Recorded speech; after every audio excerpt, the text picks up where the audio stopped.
what would be the impact on a society when people wouldn't feel threatened if they take the fastest and most sustainable way to work? And what potential for change is released if people would understand this problem?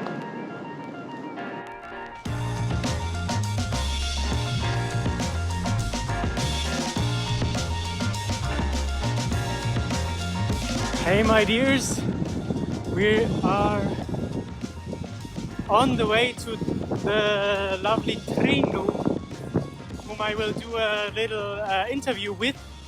Yeah, that's basically the first interview of our interview series, where I get to know some interesting riders from Europe. I'm excited for the interview and I hope you follow me.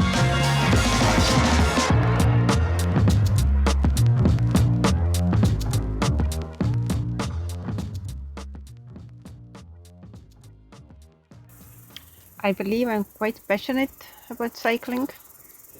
I always think that there are three things that help one to keep things right in their head and also in their heart. These are fresh air, daylight, and physical activity. And for me, cycling enables to combine all of these three. So for me, cycling is the perfect combination of three things.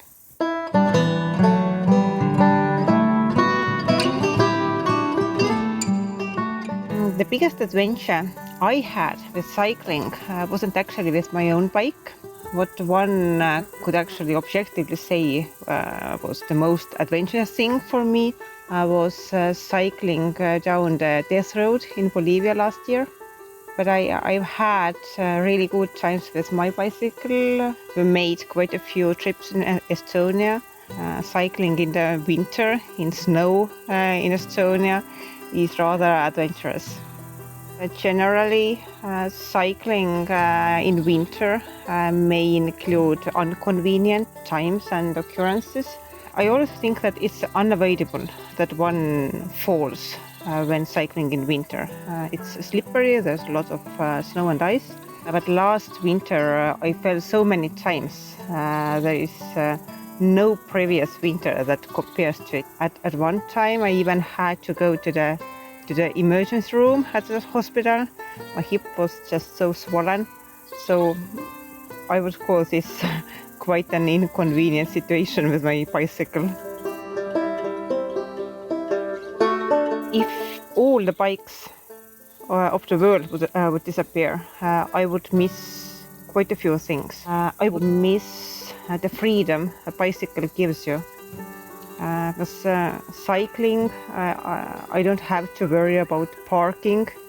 I can just cycle in front of the building I have to go to. So definitely the freedom would be one of the biggest things I would be missing. If it would be only and specifically my bicycle that would disappear, then I would miss all these 18 years we have spent together. It's a really old and heavy and cheap bicycle, but it is my bicycle and I'm very much used to it. I have added quite a few things to the bicycle, including a huge basket for my items and for shopping. So yeah, I would miss it a lot. I have told to one of my friends that but cycling helps me keep things right in my head. It grants me time to think about things. It seems to me that cycling is a good way to deal with everything you have to cope with, and everyone has things to cope with in their lives. Plus, these days, if one just passes by of a gas station, then the gas prices are a very good reason to choose bicycle instead of a car.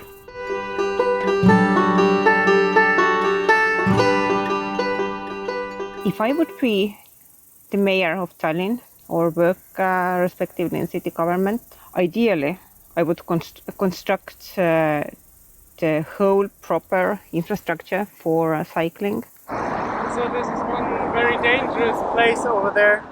It is. It's so narrow, and especially in the winter. if there's also a lot of ice, because can't be really cleared from there. Just slipping a bit would be enough to get in front of a bus or a car. But I'm also being realistic, and I know that these things take time and a lot of money, but I would definitely do the things that actually don't require much in terms of the money. So many things are rather about thinking and about deciding. So one of the things definitely is marking the roads, and especially considering that not the entire infrastructure is ready yet. Sometimes the bicycle lanes just disappear at some point, so there's really proper marking needed where a bicycle should go then if the bicycle lane disappears. Because to my knowledge, most of the cyclists don't fly, they don't have wings, so they need to know where to continue their way. And maybe the second thing that actually doesn't require any money at all, it's just about deciding and just about giving priority, is how the traffic lights are set.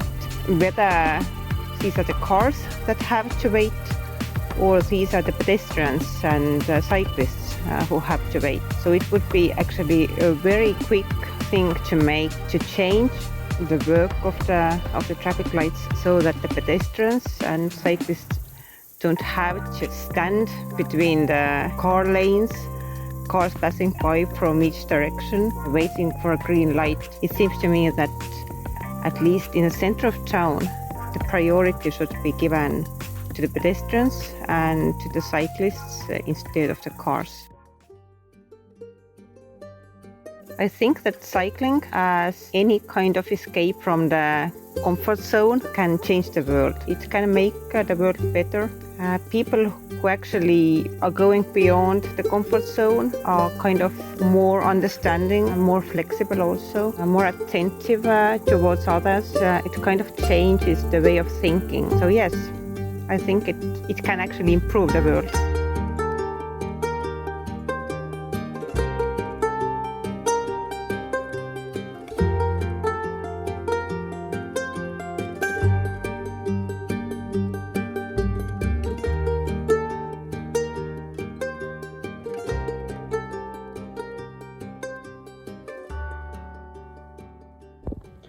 Hey guys, thanks for watching. I hope you liked the video.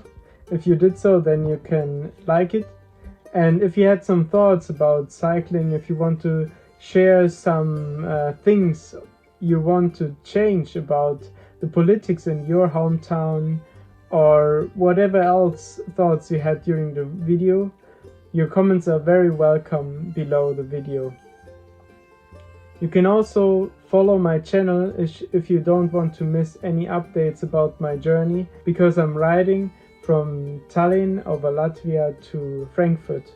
And on this way I'm gonna meet a lot more people and will share a lot of impressions from the way. But all this journey is also about collecting money for Pencils of Promise, which is a project that is building schools in Guatemala, Ghana and Laos to provide clean water for children who can't read and write in their communities. Please share a bit of your money so these children have a safe future and can enrich our world with their knowledge and their skill.